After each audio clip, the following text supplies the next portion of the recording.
하루하루 먼 놈의 세상이 이렇게 빨리 변해가는지 나만 빼고 다 발전하는 이놈의 세상. 한 주간 어떤 발전이 있었는지 자가발전이 친절히 정리해왔습니다. 2주의 발전을 소개합니다. 줄여서 이발소. 지금 시작합니다. 네, 반갑습니다. 반갑습니다. 2주의 발전을 떠들어보는 그런 시간이 됐습니다. 그렇습니다. 이번 주는 뭐 저희 몇 주째 계속되고 있는 코로나 사태 덕분인지 뭐 사실 소식들이 어떻게 보면 또 뭐 큰 행사들의 취소나 아니면은 뭐 주로 어떤 공장에서의 뭐 사태 이런 것들이 좀 있는 것 같아요. 네. 바로 시작해 보시죠. 언제부터 언제까지의 소식이죠? 네, 이번 주에 준비해온 소식은요. 네. 2020년 3월 8일부터 3월 14일까지의 IT 소식을 저희가 기가 막히게 정리해 왔습니다. 네, 바로 시작해 보겠습니다.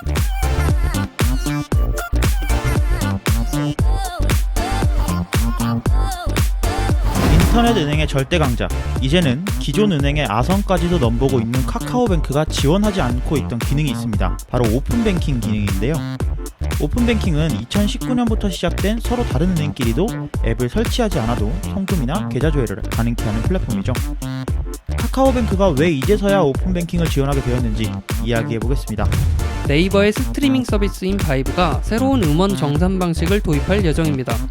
지금까지는 전체 음원 재생수에서 음원의 재생수가 차지하는 비율에 따라 음원 비용을 정산해왔는데, 이렇게 되면 플랫폼 측면에서는 정산이 편해진다는 이점이 있지만 비주류 음원을 듣는 사용자들은 내가 듣지도 않은 아티스트에게 비용을 전달하게 된다는 다소 불합리한 방식이었습니다. 바이브는 이런 문제점을 해결하기 위해 이름하여 바이브 페이먼트 시스템 VPS라는 시스템을 도입하기로 했는데요. 어떤 방식일지 잠시 후 자세히 알려드릴게요. 이번 주부터 코로나19에 따른 마스크 오브제가 시행되었습니다. 태어난 연도에 맞게 일주일에 2장씩 마스크를 구매할 수 있는 새로운 제도죠.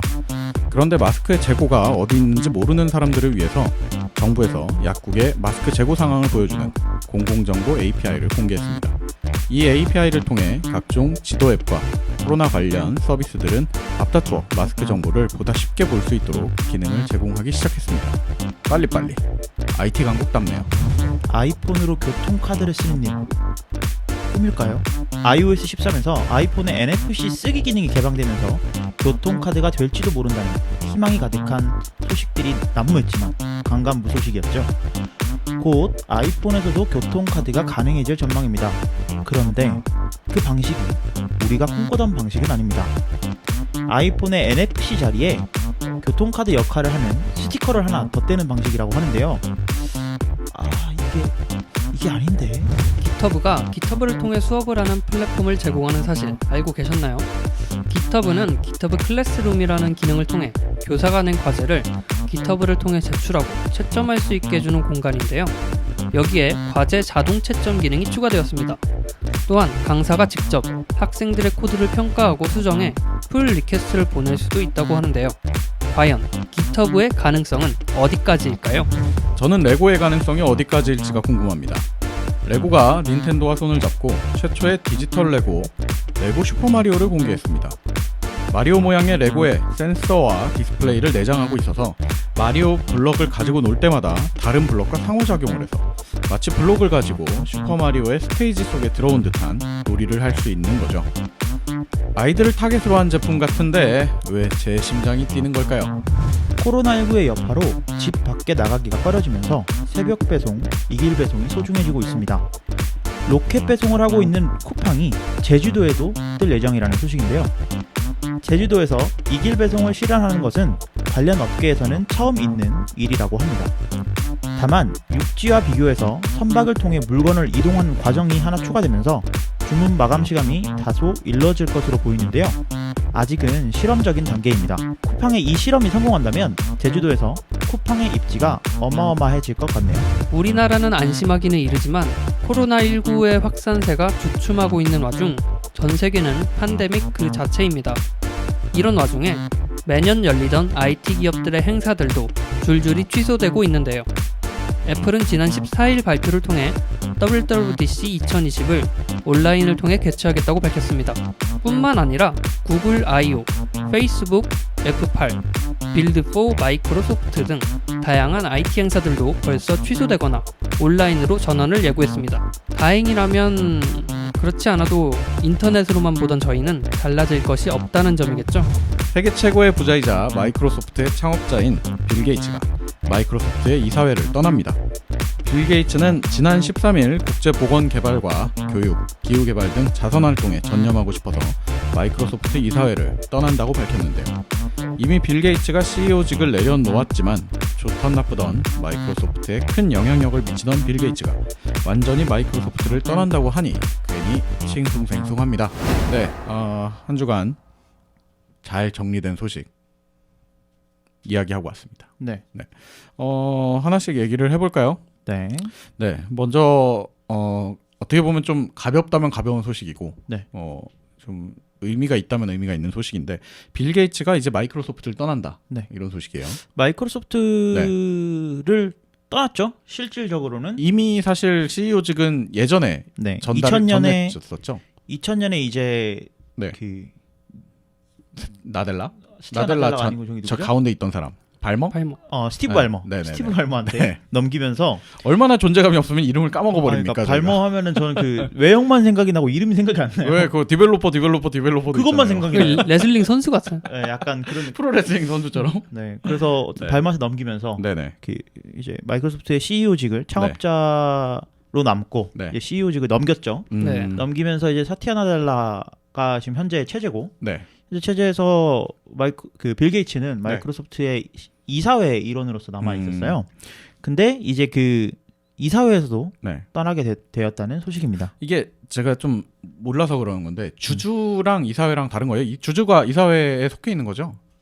그렇죠. 근데 그러니까 대주주. 네. 그 이사. 근데 그 떠났다는 거는 주식은 갖고 있지만 어쨌든 이제 자리를 물러났다 이런 얘기인 거잖아요. 이사회에 속하지 않겠다 이런 걸로 볼 수 있지 않겠습니까? 이미 마이크로소프트의 주식 네. 자체가 빌 네. 게이츠가 기부를 너무 많이 했어요. 아 그래요? 네, 그래서 주식을 팔아서 기부도 하고 그래서 어. 이 많이 빈털이야? 이제, 네, 빈털털이야? 빈털털이는 아니고요. 빈털털이급은 아니고. 네. 근데 이제 어쨌든 이사회를 떠났다는 소식이고 네네네. 이러면 이제 빌 게이츠의 영향력이 마이크로소프트에서 점점 없어지게 되는 거죠. 이런 결정을 한데 지금 저희가 작년부터 좀 자주 얘기가 나오고 등장을 했던 자가발전에 자주 모셨던 분이시죠. 사티아 나델라 씨가 네. 이제 어떻게 보면 체제를 굉장히 잘 구축을 했다는 반증이 아닌가 뭐 이렇게 볼 수 있지 않을까요? 그 좋게 행동을 해줬기 때문에 이제 뭐랄까 만들어 놓은 그 아빠인 빌 게이츠 입장에서는 이제 난 갈게. 이제 내가 없어도 되겠다. 이렇게 느낀 게 아닐까. 이거 나가고 나면 네네. 뭐 자선 사업 네. 이쪽에 좀 집중을 많이 한다 그랬는데 네네네. 제가 얼마 전에 본 것 중에 넷플릭스에 인사이드 빌 게이츠라는 다큐멘터리가 있어요. 빌 게이츠 재밌어요. 네. 다큐멘터리죠. 그걸 보면 이 사람이 어떤 생각을 가지고 자선 사업 분야에서 어떤 목표를 향해서 지금 작업을 하고 있는지 네. 어떤 이유에서 기부를 하는지가 나오는데 네. 그게 그 이제 미국이랑 중국이랑 사이가 나빠지면서 네네네. 진행하던 사업이 다 결렬된 적이 있었어. 네. 아 그래요. 근데 이번에 코로나 사태도 있고 하면서 뭔가 마음을 굳힌 건지 내가 지금 여기 이사회에서 뭔가 활동을 하는 것보다 다른 네. 쪽에 더 신경을 써야겠다 이런 마음을 먹은 게 아닐까? 그 생각이 좀 들어요. 그럴 수 있겠네요. 뭐 이거 다른 얘기지만 네. 빌 게이츠가 오래 전부터 계속해서 그 많은 국가들이 네네. 전염병에 그 대비가 안 돼 있다. 취약해져 있는 상태다. 네네. 그러니까 너무 대비가 안 돼 있다. 시장 말대로. 근데 그런 예고를 계속 해왔어요. 네. 그런데 이제 코로나19 사태를 보면서 이제 내가 나설 때가 된 건가. 그러니까 우리가 생각하면은 빌 게이츠가 그냥 사업가나 네. 천재 개발자, 뭐 그냥 돈에 미친 사람, 돈 많은 사람. 돈 많은 사람. 그리고 옛날에 마이크로소프트의 S가 왜 달러로 바뀌어서 막 그쵸. 조롱하고 그랬잖아요. 네. 근데 지금 이제 뭐 게이츠 재단이라든지 네. 이제 이런 자선 사업들을 굉장히 많이 하면서 빌 게이츠의 그 위상이 기존과는 좀 많이 달라졌다고 생각을 하거든요. 근데 이번에 마이크로소프트 이사회를 떠나면서 네. 그 빌 게이츠가 기존에 하고 있던 자선 사업을 좀 더 넓혀가지 않을까. 심도 있게 뭔가 시작을 하겠죠. 네. 그리고 어떤 그 아무 준비 없이 그냥 불쑥 나갔고 나 좀 뭐 쉽게 이게 아닌 거니만큼 네. 충분한 어떤 준비가 따로 돼 있는 상태에서 이제 옮겨가는 게 아닌가. 네. 뭐 우리는 알 수 없겠지만 아직은. 근데 진짜 멋있는 것 같아요. 왜냐면 그러니까요. 빌 게이츠가 뭐 게이츠 재단, 그러니까 빌앤 멀린다 게이츠 멜린다 재단, 게이츠. 네. 그 재단이 하는 것들을 보면 네네. 뭐 무슨 진짜 상상도 못한 것들을 많이 하고 있어요. 뭐 예를 들면은 오지에 네. 물을 공급하기 위해서 어떤 정수를 어떻게 할 것인가. 네네. 시스템을 아예 독자적으로 개발했죠. 네, 그래서 근데 이거를 그냥 뭐 빌 게이츠가 내가 똑똑하고 내가 돈이 많으니까 내가 알아서 할게 이게 네. 아니고 진짜 전 세계에서 내노라 하는 전문가들을 다 데리고 와서 음. 근데 그 자금력이 되니까 그치. 그게 그냥 내가 돈 줄게 나랑 일하자. 그치. 어. 수익은 별로 걱정하지 마. 그렇게 되는 거죠. 그래서 어쨌든 이제 빌 게이츠가 있던 자리, 그러니까 빌 게이츠가 네. 이사회에서 하고 있던 그 자리는 아메리칸 익스프레스 회장 겸 CEO였던 네네. 케너스 셔널트 전 이제 CEO가 온다고 네. 하네요. 그러니까 뭐 내노라 하는 사람들은 마이크로소프트 이사회에 다 있는 것 같아요. 그러네요. 네. 마이크로소프트, 애플, 네. 그다음에 뭐 구글, 구글. 이런 이사회를 보면은 진짜 세상을 이끌어가는 사람들이 어떤 사람들인지 알 수 있는 것 같아요. 정모야 정모. 약간 그런 거죠. 빌런들 모임 같은 느낌인데요. 빌런이라뇨. 슈퍼히어로 모임이든지. 네. 네, 아무튼 빌형 우리 또 자주자주 얘기하고 있었었는데 다른 분야에 가셔서도 저희 방송에 자주 등장해 주시길 바라겠습니다. 인사이드 빌 게이츠 네. 한번 시간 되시면 보시면 재밌을 것 같아요. 빌 게이츠에 대한 1화가 포커스인가요? 아니면 지금 하는 현황에 대한 그 주요 그 빌 앤 멜린다 게이츠 재단에서 네네. 활동하는 것 그리고 어떻게 그래요? 그런 재단에서 아까 말씀해주신 정수 시스템이나 네. 이걸 개발하기 위해 어떤 인재들을 포섭을 하고 뭐 이런 내용들이 나와요. 인물에 대한 포커스보다는 어쨌든 주변 지금 현황에 대한 인물에 비전이나 대한 이런 내용도 부분. 나와요. 뭐 예를 들어 독과점 같은 얘기가 나오면 네네. 그때도 약간 썽이 나가지고 네. 독과점이 아닌데 그게 막 이러면서 말을 해요. 억울해하면서 네. 네, 인간 빌 게이츠를 볼 수 있다. 뭐 이런 빌 느낌이군요. 게이츠가 어떤 음식을 제일 좋아하는지 네. 뭐 이런 그런 것도 것도 나오니까. 나와요? 그런 거. 재밌겠네요. 햄버거 제일 좋아한대요. 네, 다음 소식으로 넘어가겠습니다. 코로나 19 네. 소식인데요. 코로나19 소식이 네, 이번 주에 3개나 있습니다. 그러니까요. 이번에 이제 저희가 가장 먼저 다뤄볼 소식은 여러 가지 IT 소식들이 IT 그 행사들이 네네. 컨퍼런스라든지 이런 것들이 많이 취소가 되고 그렇죠. 있다는 소식인데 네네. 그 와중에도 이제 저희 자가발전 3인의 네. 가장 사랑에 맞지 않는 네. 행사인 WWDC. WWDC 2022 네. 온라인으로만 개최가 된다. 음. 이런 소식입니다. 지금은 퇴색이 좀 됐다 하더라도 어쨌든 WWDC는 그 개발자들을 위한 애플에 하는 개발자들을 위한 포커스가 맞춰져 있는 행사인가요? 퇴색이 되지 않았어요. 여전히 네, 여전히 그런가요? 개발자들을 위한 행사고 네네. 우리가 이제 뭐 팀쿡이나 네. 뭐 여러 사람들이 나와서 발표하는 그런 네. 키노트라고 네네. 하죠. 그 키노트 기조 연설은 네. 이제 많은 분들의 개발자가 아닌 분들도 음. 많이 찾아보시고 관심을 가지고 계시지만 네네. WWDC의 진짜 핵심은 음. 그 매 시간마다 열리는 세션들이 있어요. 네네. 테크 세션들이 있는데 네. 그러면 iOS 14에서는 어떤 기능을 제공할 거고 네네. 맥OS 다음 버전에서는 어떤 기능을 제공할 건데 네. 이런 기능들을 이용하면 니네가 어떤 앱을 만들 수 있어. 이런 것들을 매 그 세션마다 네. 뭐 한 40분에서 1시간, 길게는 뭐 한 80분 정도 되는 그 세션들이 네. 음악 페스티벌처럼. 맞아요. 개발자들 부트캠프 같은 느낌이네요. 그렇다고 보시죠. 이번 그 용어는 새로운 부트캠프 기능에 대한. 하지만. 네. 왜냐면 부트캠프라고 말할 수도 있는 게 네네. 제가 만약에 앱을 만들다가 네. 뭐가 모르는 게 있어요. 네네. 근데 여기 가면 애플 개발자들이 그 문제를 해결해 줍니다. 그러니까 너 이렇게 하면 되는데 네네. 우리 이런 기능을 한번 써보는 건 어때? 네네. 이런 식으로 이제 개발자들이 직접 1대1로 붙어서 마케팅을 해주는데 음. 이제 그 행사를 온라인으로만 진행을 하겠다는 거예요. 그렇군요. 근데 뭐 일단 다행이라면 다행인 소식은 네. 저희는 어차피 온라인으로 보고 온라인으로 계속 보고 있기 때문에 바뀌는 건 없습니다. 바뀌는 건 없고 네네. 그 다행히 또 이제 또 두 번째 다행인 소식은 네. 애플이 한 몇 년 전부터 한 5, 6년 전부터는 네네. 온라인 중계 시스템에 굉장히 투자를 많이 하고 있어서 네. 거의 뭐 FHD급의 화질로 집에서 앉아서 편안하게 이제 외부 그 어떤 솔루션이나 이런 데를 통해서 중계하는 게 아니고 네 이제 자체적인 중계를 잘 해주고 있는 거죠. 그렇죠. 네. 일단 또 근데 문제는 WWDC뿐만 아니고 네. 지금 연이어서 예정돼 있는 구글 I/O라든지 네. 페이스북의 행사라든지 네. 마이크로소프트 이런 것들도 다들 줄줄이 바꾸고 있어요. 그리고 얼마 전에 본 뉴스에서는 E3, 그러니까 세계 최대 게임쇼인 네. E3도 결국에는 이제 연기 혹은 보류 상태로 뉴스를 내보냈더라고요. 네. 이게 이런 거 보면은 우리나라 안에서도 이제 코로나19 사태가 되게 좀 지속되고 있지만은 네. 전 세계적으로는 좀 한 템포 늦게 이제 막 올라오고 있는 것 같은 이제 그런 느낌이에요. 시작이죠. 그러니까요. 네. 이럴 때일수록 또 세계인이 하나가 돼가지고 좀 이걸 음. 막아내야 되는 거 아니겠습니까? 그래서 뭐 IT 기업들이 여러 가지 노력들을 하고 있어요. 근데 네. 그 와중에 일환으로 이제 어떻게 보면은 이 하나의 행사함으로써 네. 이 회사가 가지는 어마어마한 그 수익들이 또 있을 그쵸. 거란 말이에요. 베네핏이 엄청날 텐데. 그래서 이런 것들을 포기하고 온라인으로 돌리는 것도 네. 근데 앞으로 또 이거를 이번을 계기로 음. 계속해서 또 온라인으로만 진행할 수도 있는 거고 그렇죠. 한번 어떤 전환점이 될 것 같다는 생각도 들고요. 네. 애플 같은 경우에는 항상 산호세에서 이 행사를 진행해 왔는데 네네네. 산호세에서 이 WWDC를 개최함으로써 산호세에서 그 시에서 네. 벌어들이는 수익이 어마어마했다고 해요. 경제적- 관광 수익이라든지. 네. 부가가치가 엄청나죠. 이런 걸 네. 하면은요. 그래서 이런 것들을 좀 해결하기 위해서 네. 산호세 그에다가 1,700억 규모의 네.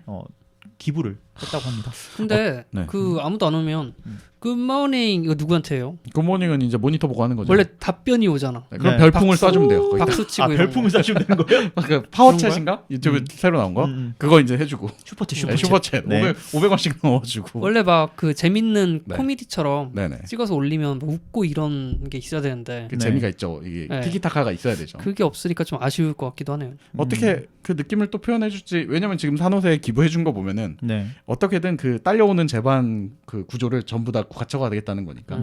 죄송합니다. 이거 조금 제가 네네네. 수정할 부분인데 네. 100만 달러 규모라고 하니까 네. 1,700억은 아닙니다. 100만 10만 달러. 네, 10만 달러. 아니, 10억. 10억. 네. 100만 달러입니다. 네. 네. 그냥 조촐하게 좋네요. 네, 조촐하죠. 네, 알겠습니다. 어쨌든 그 행사가 좀 미뤄지고 있다는 점 다들 참고해 주셨으면 좋겠고 저희도 이발소에서 원래 그 행사가 시즌쯤에 실제로 이 행사가 어떻게 진행되고 있는지 수시로 전달해 드리도록 하겠습니다. 네. 다음 소식으로 넘어가시죠. 네, 또 다음- 역시나 코로나19 소식입니다. 네. 이거는 이제 코로나19로 인한 네, 어떻게 보면은 시장의 변화. 시장의 변화라고 네. 말할 수 있을 것 같은데요. 요즘 이제 코로나19 때문에 사회적 거리두기 맞아요. 이런 것들을 하면서 네. 집 밖에 나가지 않고 네, 재택근무하시는 분들도 많고 맞아요. 또 마트나 이런 곳들에서 이제 코로나19 확진자가 발견이 되면서 네. 나 저기 좀 가기가 그래 이렇게 생각하시는 분들도 많은 것 같아요. 네. 그러면서 집에서 음식을 시켜 먹거나 네. 아니면 뭐 음식 재료를 시켜서 먹거나 그런 분들이 많은 것 같은데 그 선두주자에 쿠팡이 있죠. 네, 쿠팡 다들 많이 쓰시나요? 네, 저는 사실은 쿠팡보다는 이 식재료에 한해서는 마켓컬리를 더 쓰는 편이긴 한데 네, 근데 이제 쿠팡이 제주도를 자주자주 가는 입장에서는 네, 제주도에 이거를 깐다는 게 되게 의미가 있지 않나. 네, 제주도 사람들은 굉장히 설레어하더라고요. 제주도에 있는 제 지인들이 이 시스템이 이제 도입이 온전하게 되는 거를 굉장히 기대하고 있더라고요. 일단 뭐 제주도 분들은 이 내륙 지방을 육지 네. 사람들이라고 하더라고요. 그렇죠. 섬 무사람들. 네. 육지 사람들은 네. 이미 쿠팡의 혜택을 많이 보고 있었어요. 네네. 뭐 예를 들면은 저만 해도 음.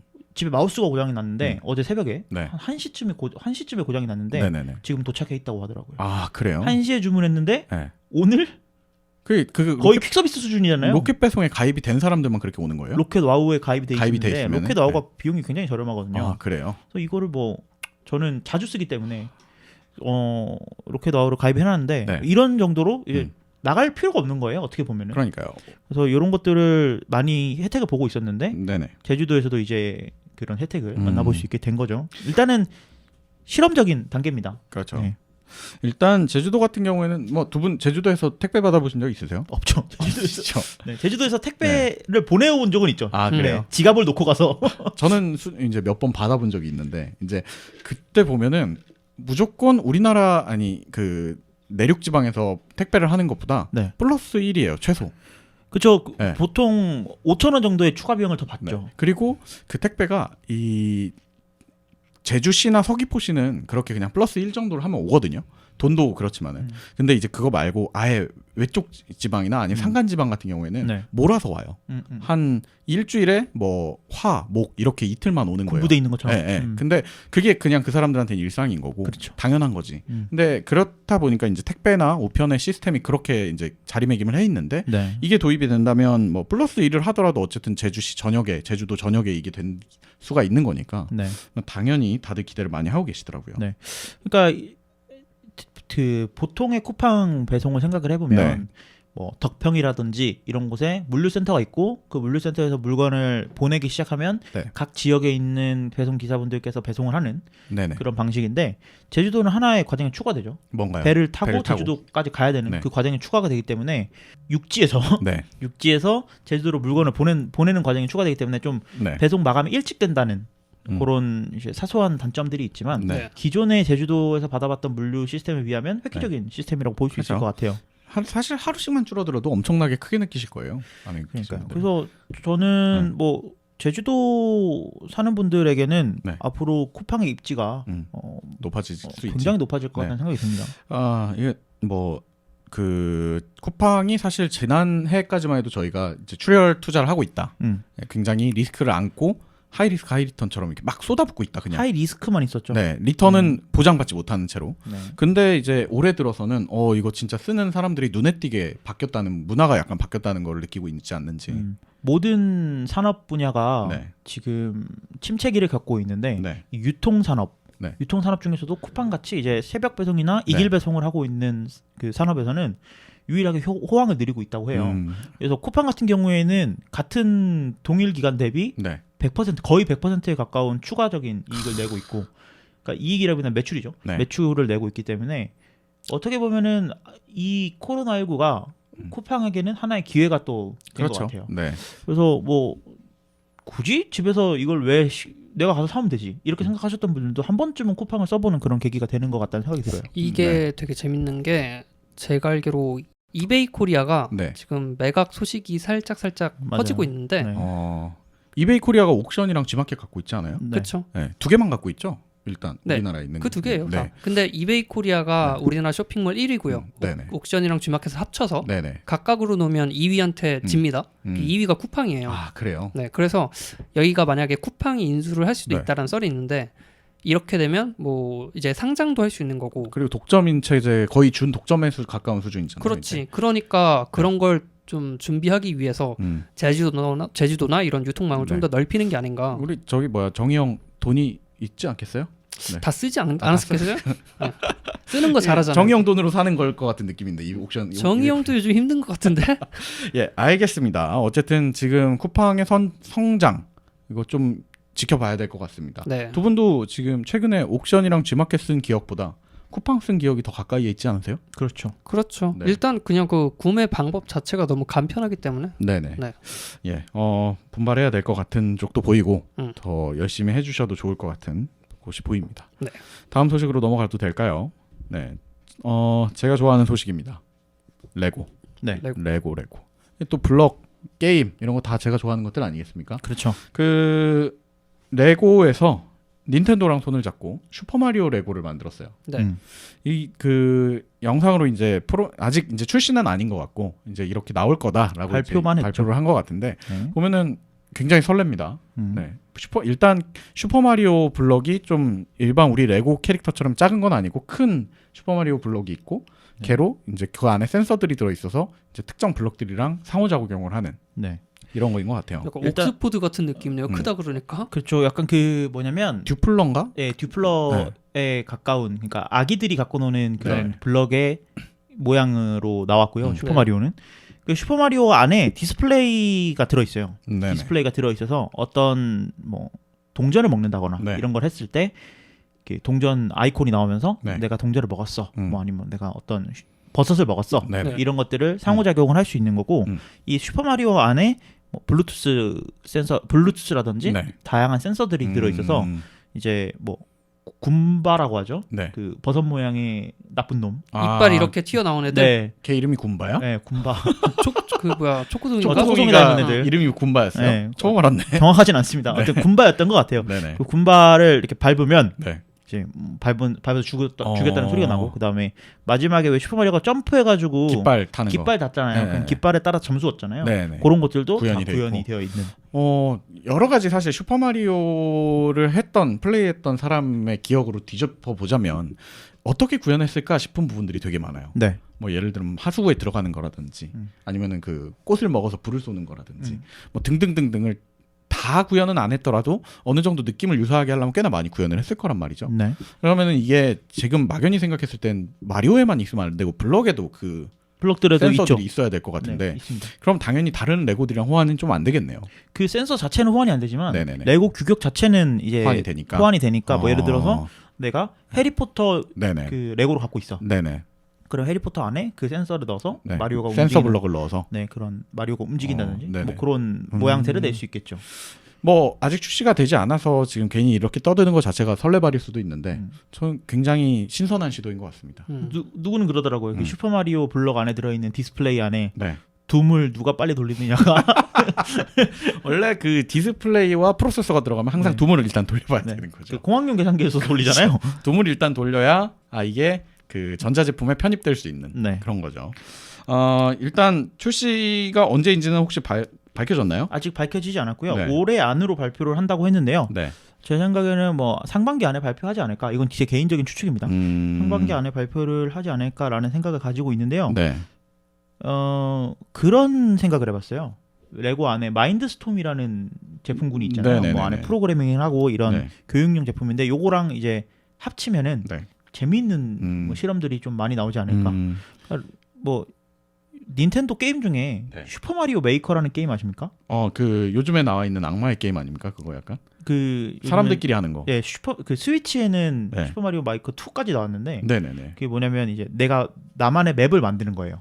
나만의 슈퍼마리오 맵을 만드는 건데 그 맵을 굉장히 극악의 난이도로 만드는 걸로 유명하거든요. 네. 근데 이런 것들을 보면 이제 오프라인으로 블럭을 만들 수 있다는 게 어마어마한 또 새로운 맞아요. 재미가 될 것 같다는 생각이 듭니다. 그리고 이게 어쨌든 크리에이티브한 회사 두 개의 만남 아니겠습니까? 네. 또 저희가 마냥 이렇게 생각하는 슈퍼마리오를 똑같이 만들었네 수준을 뛰어넘는 어떤 새로운 시도가 또 있을 수도 있는 거고. 놀 줄 아는 회사가 만났다고 저는 생각해요. 그렇죠. 네. 네. 그러니까 뭐 클럽 가고 이런 놀이가 아니고 집에서 혼자서 잘 놀 수 있는 그렇죠. 그 회사. 네.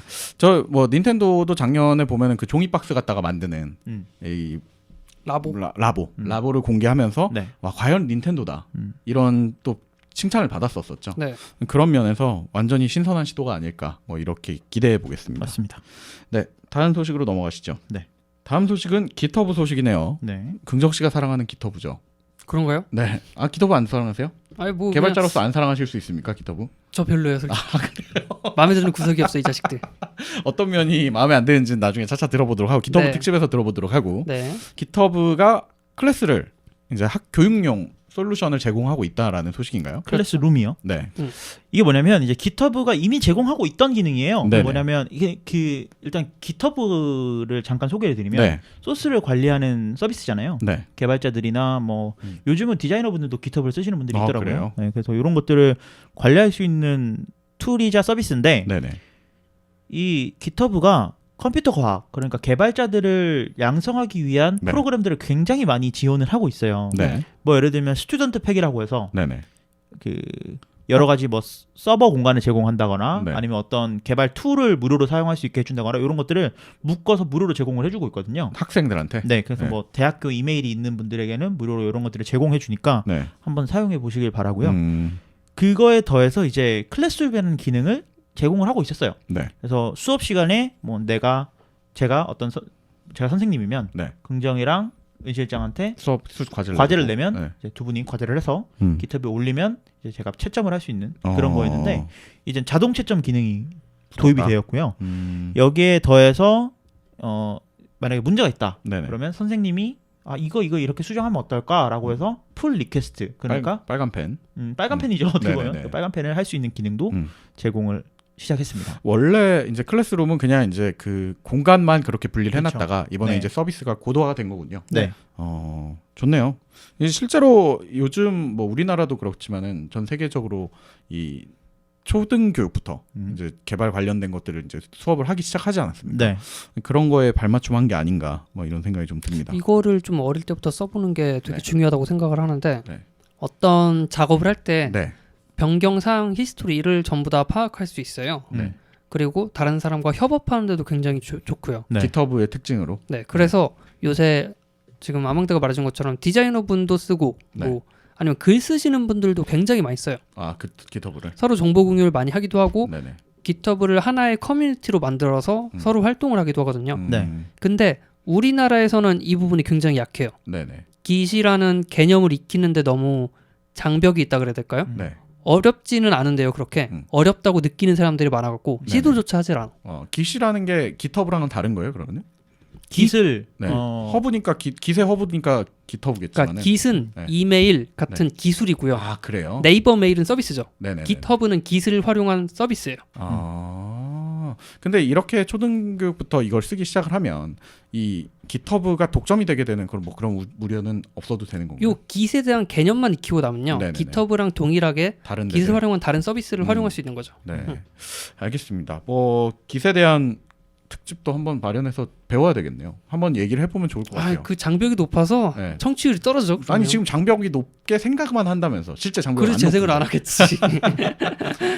예, 아무튼 GitHub가 이런 클래스룸이라는 걸 이용해서 이제 네. 좀 뭐랄까 당연히 무료겠죠. 이런 스튜던트 네. 관련된 것들은 굉장히 서포트를 많이 해주는 것 같더라고요. 그럼요. 네, 그래서 이 부분이 어떻게 좀 사용이 될지 기대가 됩니다. GitHub가 MS에 인수가 됐잖아요. 네. MS 인수가 되면서 이런 사업들을 더 공격적으로 펼치고 있어요. 음, 그러니까 예전 같으면 MS에 인수가 되면 네. 저것도 돈. 돈도 돈, 오르겠네. 돈. 네. 약간 이런 유료로 게 있었는데, 바뀌겠네. 유료로 바뀌겠네 네. 이런 거였는데 더욱더 자신들의 자금력을 활용해서 오픈시키죠. 더 오픈시키고 더 이제 넓게 쓰이게 하는 데 도움을 주려고 하는 거 보니까 네. MS가 진짜 많이 바뀌긴 했구나. 이게 새삼 느끼게 되네요. 빌의 의지일까요? 아니면 사티아의 의지일까요? 의지요. 네, 두 분의 의지. 알겠습니다. 마소의 의지를 이어받은 네. GitHub의 모습이었습니다. 다음 소식이네요. 네, 다음 소식이야말로 한국인의 의지입니다. 의지. 네, 네, 이게 뭐냐면 네, 이번 소식은 드디어 아이폰에서 이제 현실적으로 네, 교통카드를 쓸 만한 기술이 나왔다. 네네. 라는 건데 뭐 올해 초 작년 말 올해 초까지 해서 그런 소식이 많이 나왔어요. 뭐 드디어 아이폰에서도 NFC를 이용한 네. 교통카드가 될 것이다. 그렇죠. 그래서 이미 뭐 코레일에서 같이 뭐 협업을 해서 시범 운영을 한다. 시범 운영을 한다. 뭐 누구는 벌써 쓰고 있는 스파이샷이 공개됐다. 네네. 그러는데 지금 아이폰으로 교통카드 쓰시는 분 계신가요? 결국 다시 쉬쉬하면서 없어졌죠. 네. 아이폰 케이스 뒤에 교통카드 넣어서 쓰시는 분은 많은 것 같아요. 그런 거 많죠. 그래서 그것 때문에 나는 아이폰을 못 쓰겠다. 뭐 네. 이런 분들도 많으신데 이번에 보면은 삑 NFC라는 네. 신개념 교통카드 부착형 교통카드가 나왔습니다. 부착형 좀 불안해지네요. 이름이 뭐라고요? 삑. 네. 네. 왜요? 어디 대기업에서 만든 건가요? 쌍비읍을 보통 서비스에 절 넣는 걸 본 적이 별로 없는데. 뭐 근데 뭐 저는 이름은 나름 괜찮다고 생각을 해요.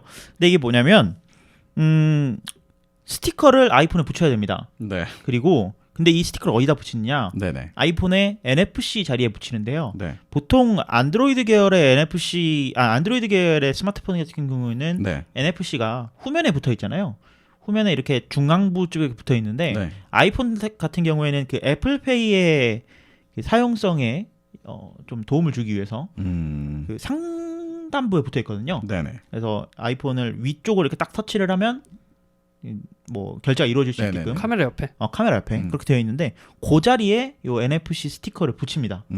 그리고 요 스티커 안에 NFC 칩이 들어 있는 거예요. 네네네. NFC 칩과 이제 교통카드 기능을 하는 카드가 같이 붙어 있는 건데 요 스티커만 붙인다고 단순히 되는 게 아니고 네네. 앱스토어에서 빅 NFC 앱을 다운로드 받은 다음에 네. 그러면 그 빅 NFC 앱이 이 카드랑 한번 그 스티커를 한번 통신을 하고요. 그리고 나서 그 카드에 충전을 합니다. 네네. 충전을 하고 나면 이제 교통카드로 사용이 가능한 거죠. 이게 그 이전 소식이었던 깃보다 어려운 것 같은데요. 아니 근데 이게 조금 뭐 아까 저희 헤드라인에서도 그랬지만 네. 이걸 원한 게 아니잖아요. 네. 사용자들은. 그러니까 네. 무엇보다 네네. 사용자들이 아이폰의 교통카드에서 원했던 거는 아마 후불제 교통카드를 원했을 거예요. 그렇죠. 근데 일단은 충전형인 거고 네네네. 충전형인데다가 스티커라는 걸 뭔가 붙여야 되고. 제가 예전에 제가 롯데카드를 잠깐 쓸 때 네. 롯데카드에서 한 3, 4년 된 것 같아요 벌써. 네. 스티커 카드라는 거를 내놓은 적이 있었어요. 네. 이게 뭐냐면 그냥 원래 신용카드를 쓰는 사람인데 네. 같은 카드에 같은 카드 번호로 스티커를 하나 더 발급해줘요. 아 뭔지 알아요. 네, 그래갖고 그거를 그냥 핸드폰 뒤에 붙여라. 그래갖고 네. 교통카드는 얘로 쓰고 그럼 실적도 하나로 통합되고 뭐 이런 걸 시도한 적이 있었는데 네. 이게 오히려 더 롯데카드가 더 편한 거 아닌가라는 생각이 들 정도로. 근데 그 카드는 네. 제가 알기로 두께가 카드 두께였던 것 카드 같아요. 두께요. 똑같은데 조그만한 카드예요, 네, 그냥. 근데 다만 얘는 그거보다 좀 작습니다. 작고 얇습니다. 그러면 제가 궁금한 건 어차피 NFC 기반의 그 칩으로 한다고 하면 네. 그 왜 인터넷 찾아보시면 조금 긱하신 분들은 이 카드 녹여가지고 안에 NFC만 딱 빼내가지고 딱 예전에 심었잖아요. 피처폰 시절에 참 네. 그거 많이 했었죠. 그러니까요. 네. 근데 그거 생각하면 훨씬 더 얇고 그럼 충전도 필요가 없어지는데 네. 굳이 NFC를 위한 앱을 까는 이유는 뭘까요? 그 그걸로 인한 NFC 칩과 네. 아이폰이 통신을 한번 하고 거기다가 충전을 시킨 다음에 네네네. 교통카드 단말기랑 이제 접촉을 하는 거죠. 앱에서도 충전이 된다라는 거죠. 그런 그렇죠. 장점이 좀 있겠네요. 그건 좀 장점이네요. 네네. 그래서 뭐 이렇게 급하게 이용을 할 때 편한 것 같은데 무엇보다 저는 이 짓거리보다는 네네. 빨리 뭔가 애플이나 뭐 네. 사실은 다른 나라들 뭐 네. 홍콩이라든지 뭐 이런 나라들 보면 일본도 네. 가까운 나라 일본도 그렇고 그런 나라들에서 보면 가까운데 이미 그 나라들은 다 이걸 쓰고 있거든요. 뭐 오이스터 그렇죠. 카드라든지 네네. 스이카라든지 다 쓰고 있는데 굳이 우리나라의 팀원이만 안 되는 이유는 뭔가 애플이 열어주지 않았다라기보다는 네네. 좀 의지가 부족하지 않나. 한국인의 의지가 잘못된 걸 잠볼된 걸로 투영되고 있는 게 아닌가. 네. 이게 근데 일단 규격이 다르긴 합니다. 네. 네. 오이스터랑 이제 저기 스이카랑 스이카랑 많이 다르긴 팀원이랑 한데요. 근데 그 규격이 다른 문제들은 사실은 뭐 어떻게든 해결될 수 있다고 생각하는 게 교통카드에 대한 규격만 다르고 일반 페이먼트에 대한 규격은 크게 문제가 없는 걸로 제가 알고 있거든요. 네. 그러니까 애플페이 자체가 들어오는 거는 어려울 게 없는데 네. 이제 카드사와의 그건 이제 문제일 테고 네. 그리고 그 교통카드의 규격이 다르다. 이 부분도 일본 시장 같은 경우에는 거의 동시대에 되긴 했지만 이 스이카 부분이 이제 탑재가 됐잖아요. 네. 기기에. 그러니까 그런 식으로 뭐 어느 쪽이든 협상이 되면은 불가능한 문제는 아니라고 좀 보이는데. 네. 홍콩은 오이스터가 아니라 옥토퍼스입니다. 옥토퍼스죠. 네. 오이스터는 굴 아닌가요? 영국이죠. 그건. 네, 영국입니다. 굴이고 문어군요. 헷갈렸습니다. 네. 네. 알겠습니다. 비싼 옷이라서. 왜 이래? 그냥 갑자기 옷이라는 게 너무 웃겨가지고. 네. 옥토퍼스. 네. 아무튼 아이폰으로 교통카드를 쓰는 우리의 꿈이 네. 좀 다른 꿈으로 잠깐 투영이 됐었다. 어쨌든 저는 나오면 한번 써볼 생각이에요. 써봐야겠죠. 근데 이게 자발적으로서. 이렇게 이름을 네. 지어도 되는 건지 싶은 게 네. 신한카드에 B카드라는 신용카드가 있어요. 네. 체크카드랑. 스펠링이 다르다고 하지 않을까요? 스펠링이 달라요. BBIG고 거긴 네. 여긴 BBIK? BBK요? 네? 죄송합니다. 넘어가시죠. 예, 애플 힘내십시오. 네. 네. 네, 다시 한번 코로나 소식으로 넘어가겠습니다. 네. 요즘 이제 코로나19의 여파로 네. 여기저기서 마스크를 구하기 위한 그런 대란. 타투가 대란이 많이 일어나고 있는데 네. 여기에 대한 정부의 대책으로 일주일에 네, 2개씩 자신의 생년에 맞게끔 이제 2개씩 마스크를 살 수 있는 마스크 오브제가 저번 주부터 시행이 됐죠. 이게 저번 주 시행된 날 아침에 네. 제가 이제 뭐 일 때문에 가다가 그 회사 직원이 그 얘기를 하는 거예요. 마스크 오브제가 시행이 됐다. 네. 그래서 오전에 마스크 사고 오느라고 조금 바빴다. 음. 이런 얘기를 하길래 농담을 하는 줄 알았어요, 저는. 네. 그러니까 제가 뭐 좀 뉴스나 이런 것들을 그렇게 막 열심히 보는 편이 아니라서 네. 따로 노티를 받은 적이 없는데 그리고 저는 몇 마스크를 쓰거든요. 근데 이제 그 얘기를 딱 듣고 장난을 하는 줄 알았어요. 그냥 애들이 농담으로 막 그렇게 하는 줄 알았는데 실제로 오브제가 시행이 된 거예요. 네. 그래갖고 생년월일 끝자리를 1에서 0까지로 나눈 다음에 네. 그 날짜에 맞춰서 사러 간다는 거예요. 네. 굉장히 충격 먹었습니다. 근데 이게 그 모든 마스크 전 품목에 대한 게 아니라 이제 나라에서 판매하는 그 특정 마스크에 대한 것만 그렇게 하는 거죠. KF94와 네. KF80 그냥 공적 마스크들만 네, 그렇고요. 전체 판매량의 80%였나요? 80% 정도를 공적 마스크로 유통을 하고 네네네. 나머지 20%는 이제 일반 마스크로 네. 일반 판매처에 이제 공급을 하는 건데 저는 좋은 제도인 것 같아요. 네, 지금 같은 상황 혼란을 야기할 수 있는 상황에서는. 지금은 뭐 여러 가지 뭐 의견들이 있지만 네네. 지금 상황에서는 어쩔 수 없이 가장 그렇죠. 최선의 선택인 것 같고요. 일단 근데 요거의 문제점은 공적 마스크가 뭐 하루에 우리나라가 마스크를 만들 수 있는 게 네네네. 1000만 개 정도로 만들 수 있대요. 네. 그러면 80%는 800만 개잖아요. 네네. 근데 전국의 약국에 이걸 어떻게 뿌릴 거냐? 그렇죠. 그러면 전국의 약국에 뭐 몇백만 개가 있는데 평균적으로 쪼개 보면 하루에 한 100개에서 150개 정도가 정도의 판매가 된대요. 정도가 이제 약국에 입고가 된다고 해요. 네네네. 네. 그러면 한 50명 정도가 살 수 있는 거잖아요. 2개씩 배포가 되면. 그렇죠. 그러면 약국 하나당 50명이면 근데 또 약국 하나당 50명이라고 하면 그렇게 많은 또 양도 아닌 것 같거든요. 그러니까요. 그러다 보니까 아침에 이게 금방 동이 나는 거예요. 그렇겠네. 금방 동이 나니까 사람들이 야 공적 마스크 이거 오브제 시행해도 결국 나는 마스크 못 사는구나. 네네. 어디 가서 내가 이 발품 팔아서 사야 되는구나. 그렇죠. 찾아다녀야 되죠. 찾아다녀야 되는 불편함이 있으니까 정부에서 처음에는 야 그럼 우리가 앱을 만들게 네. 라고 했다가 이 마스크 오브제 시행 다음 날부터 네네네. 공공 API를 오픈하기 시작했습니다. 이 API를 오픈함으로써 발생하는 이점이 뭐냐? 네. 정부는 앱을 안 만들어도 돼요. 그렇죠. 앱을 안 만들어도 되고 민간이 이 API를 이용해서 네. 마스크 정보를 얻을 수 있습니다. 그러니까 음. 어느 약국에 마스크가 몇 개가 있다. 네네. 세 가지 단계로 나뉘는데 0개에서 30개까지, 30개에서 70개까지, 70개부터 100개까지 네네. 어느 정도 구간에 이제 마스크가 재고가 남아 있는지 약국마다 정보를 제공을 하고요. 네네네. 그럼 이 재고 정보를 토대로 지도 위에 표시를 해준다거나 뭐 내 주변에 있는 약국에 어디 위치를 표시되느냐 이런 다양한 서비스별로 네. 이제 서비스가 하고 할 수 있는 최대한의 정보를 이제 국민들한테 제공을 해주는 거죠. 네. 그러니까 정보를 독점하지 않고 네네. 정부가 공개를 함으로써 오히려 솔직히 저 같은 경우에는 네이버 지도나 네. 다음 지도에 이 기능이 이미 들어가 있기 때문에 네네. 이 지도에서 그 마스크 재고를 볼 수 있다는 게 굉장한 큰 장점이라고 생각을 하거든요. 뭐 저는 개발자가 아니니까 개발자인 두 분께 여쭤보자면 API를 만들어서 배포하는 것과 앱을 만들어서 배포하는 것 당연히 규모가 다르겠죠. 시간 네. 걸리는 것도 네. 다르고. 근데 그렇다고 해서 API를 만들어 배포하는 게 그렇게 간단한 일인가요? 상대적으로? 상대적으로? 상대적으로는 정부가 뭐 그렇겠지만. 앱을 만든다라고 네네. 하더라도 API를 만들어야 돼요. 아 결국에. 결국 네네. API를 만들어서 서버랑 통신을 해줘야 네네네. 되는데 이 서버랑 통신하는 과정에서 그러면 우리가 앱을 만들면 일주일 넘게 시간이 걸려. 네. 그러면 우리가 API만 먼저 공개할게. 네. 이런 식으로 이제 왜냐하면 정부가 이미 공공정보를 많이 API를 갖고 있으니까. 공개를 하고 있기 때문에 네네네. 거기에 대한 노하우는 있을 거예요. 그래서 이제 API는 하루 만에 공개가 됐고요. 네. 거기서 이제 여러 가지 앱들에서 특히 기존의 지도 앱들을 하고 있던 그렇죠. 서비스에서는 뭐 하루 반나절 만에 서비스를 제공하기 네. 시작했죠. 이게 좋은 게 아까 말했듯이 새로운 앱을 만드는데 걸리는 시간은 뭐 아무리 짧게 잡아도 일주일 이상은 당연히 걸릴 거고. 네, 그러면은 기존에 있던 앱들이 업데이트하는 것들이 훨씬 빠르다는 판단이었을 테니까 그렇죠.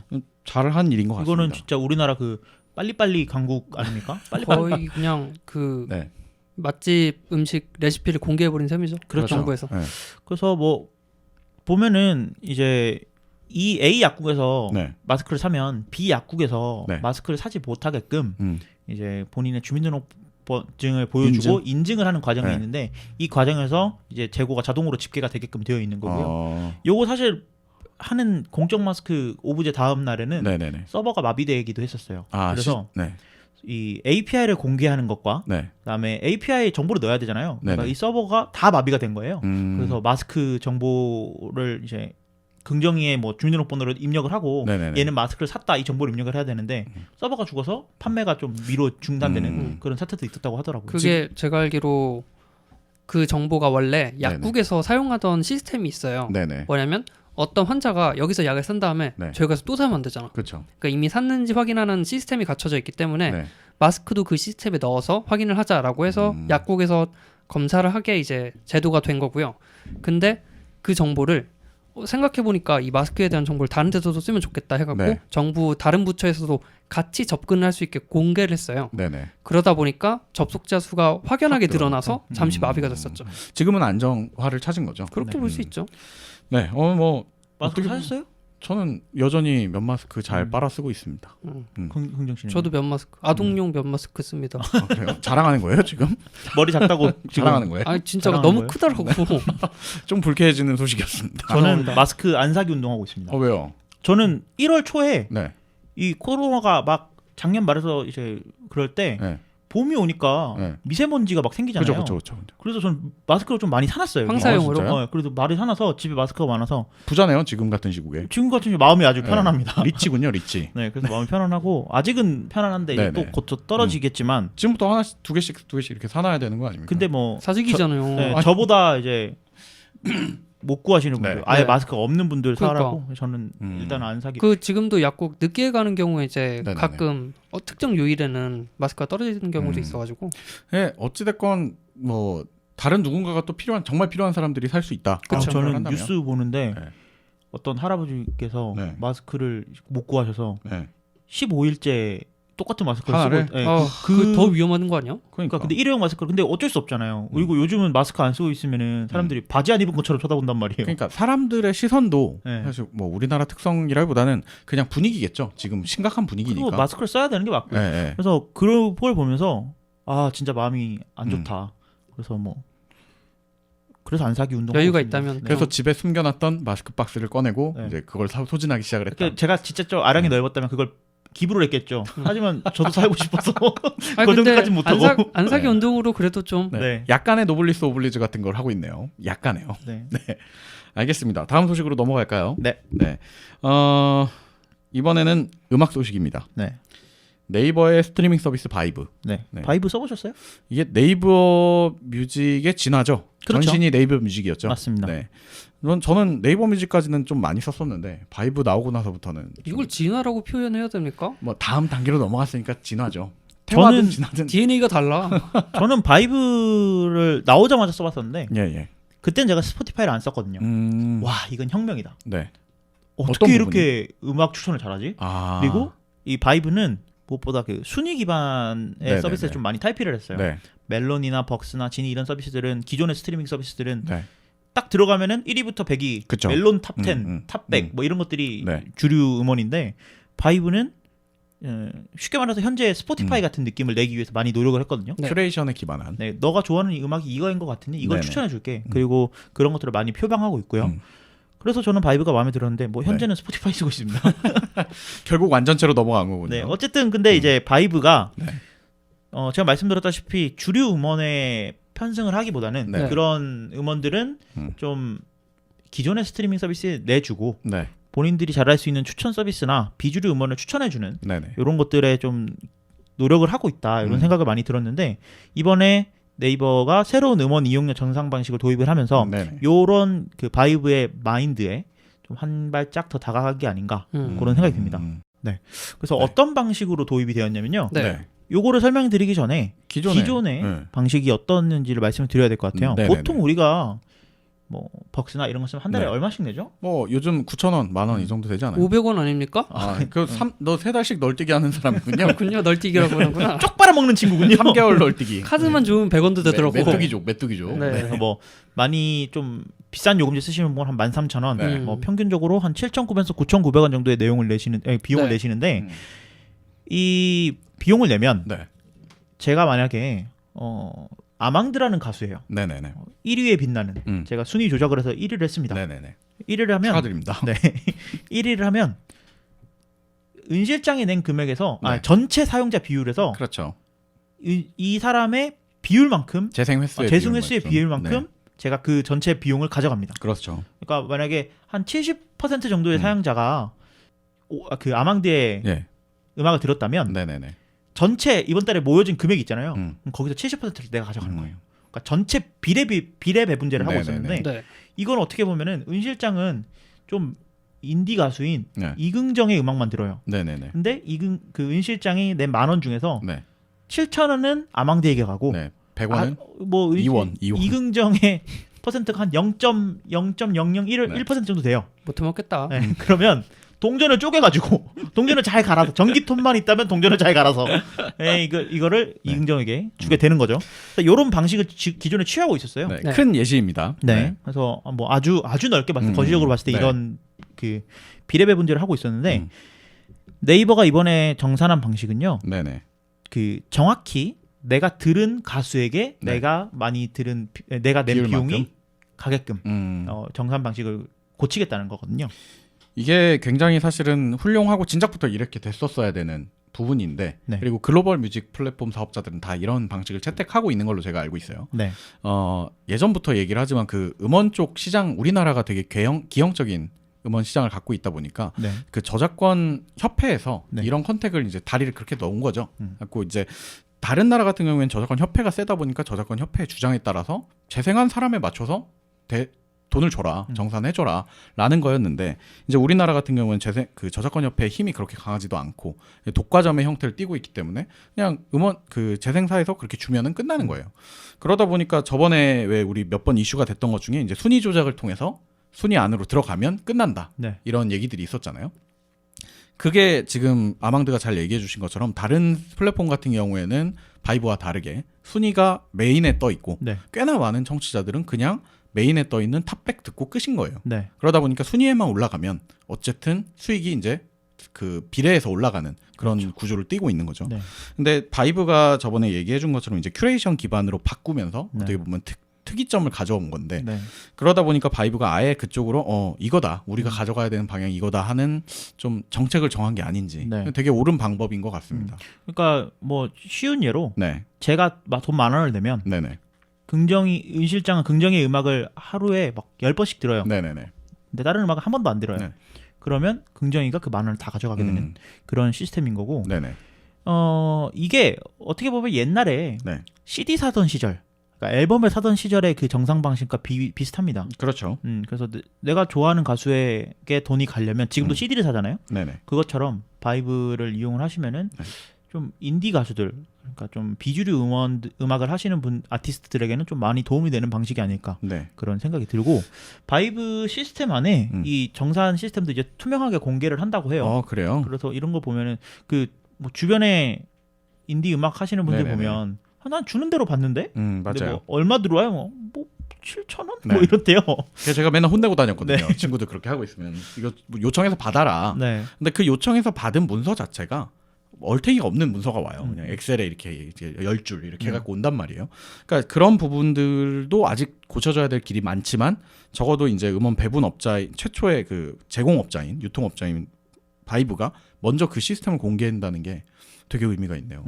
그래서 뭐 일단은 이런 시스템에서는 양쪽을 다 잡아야 되잖아요. 그렇죠. 양쪽 청취자 음악을 듣는 분들도 네. 잡아야 되고 아티스트도 잡아야 되는데 일단은 아티스트 쪽에 좀 힘을 한번 줘본 바이브의 모습인 것 같습니다. 근데 이렇게 된다면은 사실 매니악한 음악을 즐기는 네. 그러니까 인디 음악의 팬덤이라든지 아니면 특정 장르의 팬덤은 어쨌든 국내 뮤직 서비스 중에는 바이브가 지금은 정답이 될 수밖에 없는 시기입니다. 왜냐면 내가 팬이니까 내가 좋아하는 아티스트한테 비용이 가면 더 좋은 거잖아요. 그렇죠. 비슷한 금액인데. 네. 물론 이제 긍정수처럼 이제 널뛰기를 하시는 분들은 다른 얘기입니다. 아닙니다. 돈을 네. 주려면 굿즈를 사세요, 여러분. 그게 진짜 돈이 됩니다. 그게 시장을 잘못되게 만드는 문제라고요. 그럼 음악이 자꾸 개똥 같은 음악들이 나오잖아요. 아니지. 굿즈가 좋아지고. 음악만 가지고 사업을 하는 게 아니라 뭐 여러 가지로 할 수 있는 거니까. 제가 가수 티셔츠를 몇 개 산지 아십니까? 긍정 씨의 생각입니다, 여러분. 알겠습니다. 어쨌든 그 바이브의 변화는 뭐 네. 네이버를 떠나서 이 바이브라는 곳이 이런 시도를 한다는 게 굉장히 유의미한 그런 뭐 변화인 것 같습니다. 네. 좀 응원하겠습니다. 다음 소식으로 넘어갈까요? 마지막 소식입니다. 카카오뱅크의 소식인데요. 카카오뱅크가 네. 카카오뱅크를 얘기하기 전에 네네. 오픈뱅킹이 뭔지 아십니까? 뭐 저희가 쉬는 동안에 이제 가리성처럼 기리성인가요? 기리성처럼 무슨 얘기를 하고 싶은지 모르겠습니다. 가리비요? 네.